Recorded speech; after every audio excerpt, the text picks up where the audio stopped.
Halo anak-anakku, apa kabar? Saya harap kalian sehat ya. Pada masa pandemi ini kita masih belajar secara daring ya atau online. Nah, untuk materi kita hari ini adalah mengembangkan keadilan dan kejujuran. Untuk mengawali pembelajaran kita akan awali dengan doa. Kita siapkan hati, kita akan berdoa. Marilah kita berdoa dalam nama Bapa dan Putra dan Roh Kudus. Amin. Allah yang Maha Adil, ajarlah kami untuk dapat memahami makna keadilan dan kejujuran, sehingga kami dapat bertindak adil dan jujur dalam kehidupan kami, seperti Engkau sendiri yang senantiasa menyatakan kebenaran. Demi Kristus Tuhan dan Juru Selamat kami. Amin. Dalam nama Bapa dan Putra dan Roh Kudus. Amin. Oke anak-anakku, kita sudah mengawali pembelajaran kita dengan doa. Di awal pembelajaran ini kita akan bertanya tentang makna atau pengertian keadilan dan kejujuran. Mulai dari yang pertama, kira-kira keadilan itu apa ya? Jadi keadilan itu memiliki kata dasar adil sebetulnya ya. Adil sendiri dalam Kamus Besar Bahasa Indonesia diartikan sebagai sama berat, tidak berat sebelah, tidak memihak, berpihak pada yang benar, berpegang pada kebenaran, sepatutnya tidak sewenang-wenang. Nah, itulah makna adil ya dari Kamus Besar Bahasa Indonesia. Sementara untuk kejujuran ya memiliki kata dasar jujur. Dalam arti ini ya, dalam Kamus Besar Bahasa Indonesia, jujur ini diartikan sebagai tidak berbohong, mengatakan seperti apa adanya, serta menyatakan sesuatu sesuai dengan kebenaran. Itulah makna jujur ya dalam Kamus Besar Bahasa Indonesia. Sebenarnya apa sih pentingnya belajar keadilan dan kejujuran? Ya, kalau kita amati zaman sekarang ini ya, di berita-berita di televisi ya, hampir setiap hari kita disuguhkan berita tentang korupsi ya, baik dari media elektronik maupun media cetak. Masih ingat kasus apa korupsi yang terjadi? Nah, kalau kalian masih ingat ya, ada Menteri Kelautan dan Perikanan Edi Prabowo yang ditangkap KPK karena kasus korupsi. Ya, itu 1 bulan yang lalu juga ya, Menteri Sosial ya, Juliari ditangkap KPK karena kasus korupsi juga. Banyak tokoh-tokoh atau menteri lain yang juga ditangkap KPK karena kasus korupsi. Ya, nanti kalian bisa browsing ya, ataupun kepala daerah, ya, entah gubernur atau bupati yang juga ditangkap KPK karena kasus korupsi. Kenapa sih bisa demikian? Nah, memang ya keadilan dengan kejujuran itu merupakan 2 hal yang sangat mudah untuk diucapkan tetapi sulit untuk dilakukan.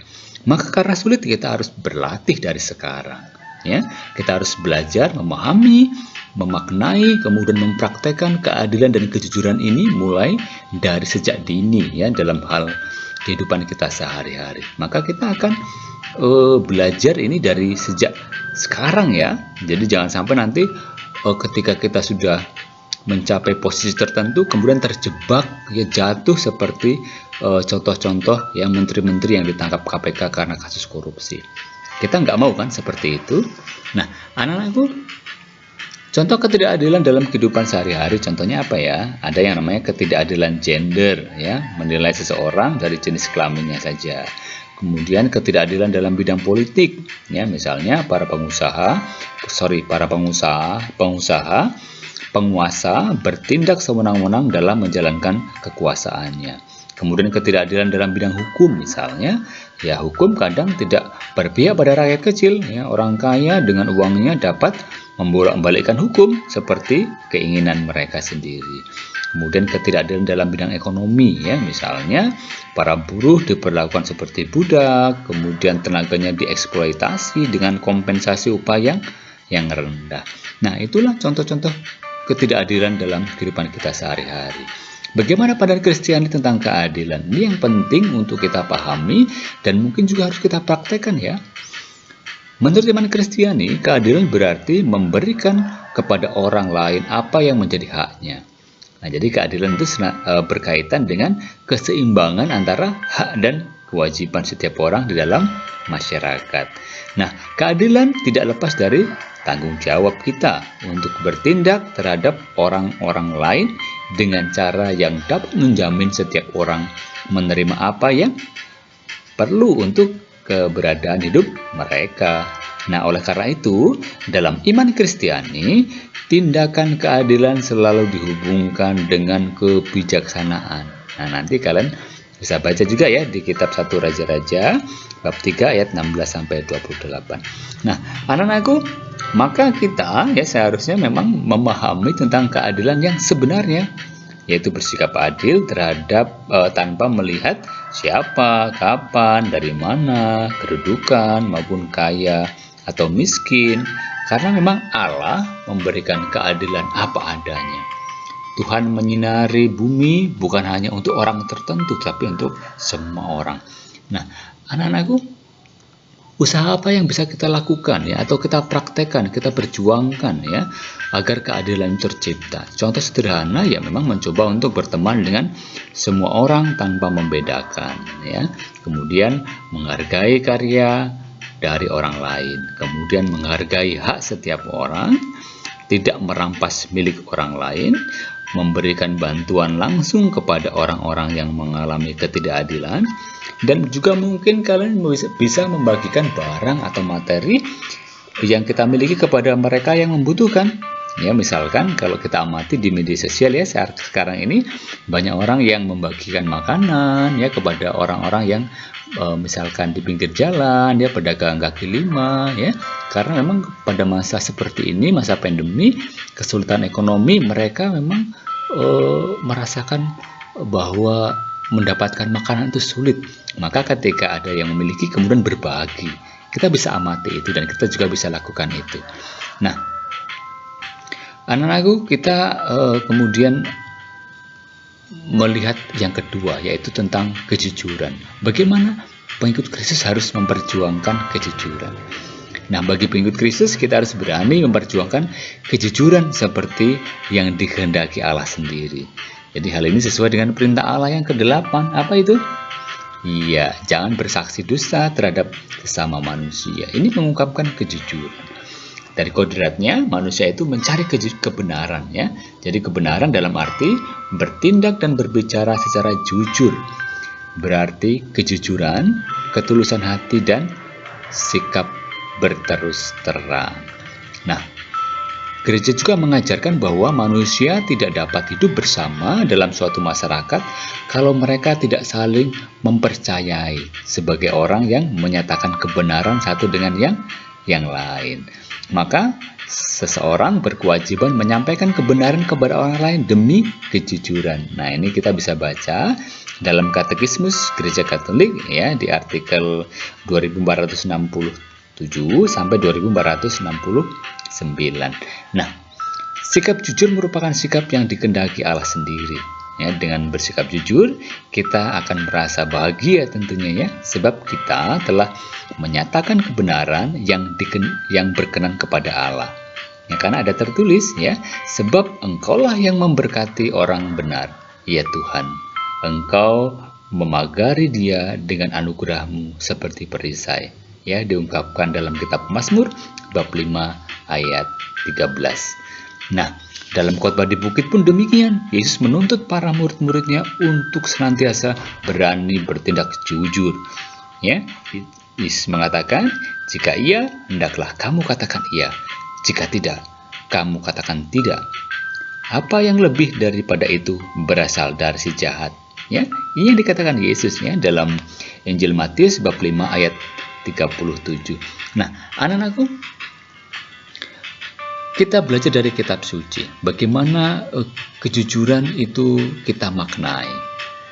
Kita baca sama-sama ya. Kita belajar dari Kisah Para Rasul bab 5 ayat 1 sampai 11 tentang Ananias dan Safira. Saya bacakan.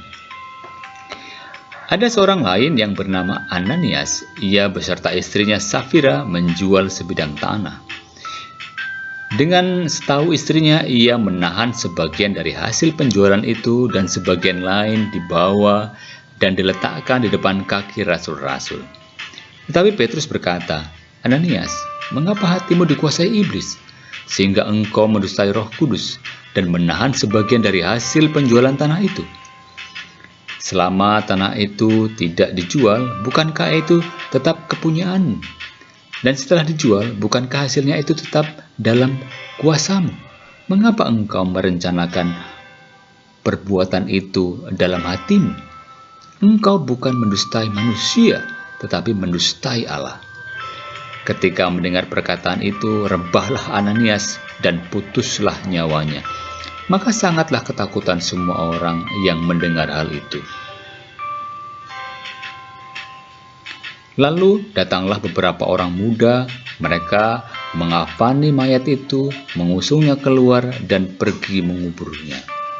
Kira-kira 3 jam kemudian masuklah istri Ananias, tetapi ia tidak tahu apa yang telah terjadi. Kata Petrus kepadanya, "Katakanlah kepadaku, dengan harga sekiankah tanah itu kamu jual?" Jawab perempuan itu, "Betul sekian." Kata Petrus, "Mengapa kamu berdua bersepakat untuk mencobai Roh Tuhan? Lihatlah, orang-orang yang baru menguburkan suamimu berdiri di depan pintu, dan mereka akan mengusung engkau juga keluar." Lalu rebahlah perempuan itu seketika itu juga di depan kaki Petrus, dan putuslah nyawanya. Ketika orang-orang muda itu masuk, mereka mendapati ia sudah mati. Lalu mereka mengusungnya keluar dan menguburkannya di samping suaminya. Maka sangat ketakutanlah seluruh jemaat dan semua orang yang mendengarkan hal itu. Nah, anak-anakku, apa yang kita bisa petik dari kutipan atau bacaan di atas yang barusan kita baca tadi? Ya, jadi menurut kitab suci, ketidakjujuran akan membawa akibat yang sangat fatal dan bahkan kematian. Ketidakjujuran Ananias dan istrinya membawa akibat yang sangat fatal, kematian tentunya. Dari kisah tersebut kita dapat belajar bahwa ketidakjujuran bukan hanya mendustai diri sendiri dan orang lain, tetapi juga mendustai Allah. Jadi sikap tidak jujur merusak hubungan orang lain dan Allah. Orang yang tidak jujur berarti telah dirasuki roh iblis. Ia tidak melaksanakan kehendak Allah, melainkan kemauan iblis. Nah, tindakan Ananias dan Safira yang dikisahkan dalam teks kitab suci tadi di Kisah Para Rasul bab 5 ayat 1-11 merupakan contoh konkret orang yang mudah mengikuti bujukan setan sehingga mereka sepakat berbuat tidak jujur. Dusta Ananias dan Safira menyangkut roh Allah sendiri atau menghujat roh Allah. Nah, tindakan mendustai Allah tidak terampuni. Orang tersebut menjadi tidak berpengharapan lagi. Ia menjadi manusia yang mati. Nah, Yesus menuntut setiap orang untuk setia dan bertindak jujur. Yesus sendiri memberi teladan dalam bertindak jujur dengan senantiasa menyatakan kebenaran. Bahkan seluruh hidup Yesus adalah pernyataan kebenaran. Nah, anak-anakku, untuk bahan refleksi kita, silakan kalian bisa bertanya dalam hatimu, ya, tidak perlu ditulis, tapi cukup tanyakan dalam hatimu. Apakah aku sudah bertindak adil? Atau apakah aku mampu menghargai hak orang lain? Atau apakah sudah mampu memperlakukan orang lain secara adil? Atau apakah sudah menerima orang lain seperti apa adanya? Apakah aku sudah memperjuangkan kejujuran? Tindakan menghalalkan cara untuk memperoleh hasil yang baik saat ulangan? Ya. Jadi silakan pertanyaan ini kamu tanyakan untuk refleksi kalian. Apakah betul-betul kalian sudah memperjuangkan keadilan dan kejujuran? Ya, di awal tadi kita sudah bahas tentang itu. Nah, ini kita tanyakan pada diri kita. Oke, anak-anakku, kita sudah di akhir pembelajaran kita. Kita akhiri dengan doa. Kita ambil sikap berdoa. Setelah kita belajar, berefleksi, kita akan akhiri dengan doa. Kita siapkan hati. Dalam nama Bapa dan Putra dan Roh Kudus. Amin. Allah Bapa di surga, kami berterima kasih untuk pembelajaran kami hari ini. Bantulah kami untuk senantiasa berani bersikap adil dan jujur dalam setiap langkah hidup kami. Demi Kristus, pengantara kami. Amin. Dalam nama Bapa dan Putra dan Roh Kudus. Amin. Oke anak-anakku, kita sudah mengakhiri pertemuan kita dengan doa. Kalau yang masih mau membaca, ya silakan baca di pakatulik.blogspot.com. Ya, di situ ada ya materi tentang mengembangkan keadilan dan kejujuran, ya, atau di buku elektronik yang sudah kalian download, ya, di halaman 68. Oke. Nah, untuk mendalami pembelajaran kita ada evaluasi yang harus kalian kerjakan, ya. Yang pertama, sikap apa yang harus kalian miliki atas ajaran gereja mengenai keadilan dan kejujuran? Ya. Yang kedua, jelaskan arti keadilan menurut pemahaman Kristiani. Jelaskan arti kejujuran menurut pandangan Kristiani. Kemudian berikan contoh-contoh bentuk ketidakadilan dalam masyarakat. Yang kelima, mengapa ketidakjujuran berarti mendustai Allah dan sesama? Kemudian, yang keenam, tuliskan sikap jujur dalam hidup sehari-hari sebagai orang Kristiani yang dapat kamu lakukan. Nah, dan terakhir, berdasarkan kisah Ananias, apa akibat dari perbuatan tidak jujur mereka? Nah, silakan nanti kalian kerjakan, kemudian kalau sudah selesai, ya nanti di foto, kirimkan di WhatsApp atau di Google Form, ya. Terserah nanti Bapak Ibu Guru atau Suster akan menyuruh kalian untuk mengumpulkan lewat mana ya. Dan untuk tugas, ya, untuk nilai keterampilan nanti, silahkan kalian buat clipping, ya. Clipping itu berarti mengumpulkan berita baik di media cetak atau elektronik mengenai praktik ketidakjujuran dan ketidakadilan yang terjadi di Indonesia. Ya, misalkan kumpulkan paling tidak 5 berita, ya, bagi yang berlangganan koran atau bisa mencari berita di koran, ya, bisa juga cari di berita online, ya, nanti itu beritanya di screenshot kemudian dijadikan satu, ya. Kemudian kalau berita bisa atau memungkinkan untuk dicetak, silakan dicetak, ya. Boleh juga kalau misalkan kesulitan, tulis saja judul beritanya dan dikutip dari media apa, gitu ya. Silakan itu dikerjakan untuk nilai keterampilan kalian. Kemudian nanti silakan dikumpulkan juga lewat WhatsApp atau Google Form atau di Google Classroom, ya. Tergantung nanti Bapak Ibu Guru atau Suster menyuruh kalian mengumpulkannya lewat mana. Oke, demikian pembelajaran kita hari ini. Terima kasih sudah mengikuti dari awal sampai akhir pembelajaran kita. Yang belum subscribe, saya ingatkan silakan subscribe supaya ketika materi berikutnya ada, kalian tidak tertinggal. Oke, sampai ketemu ya di video pembelajaran berikutnya. Jangan lupa jaga kesehatan, ikuti protokol kesehatan. Bye-bye, Tuhan memberkati.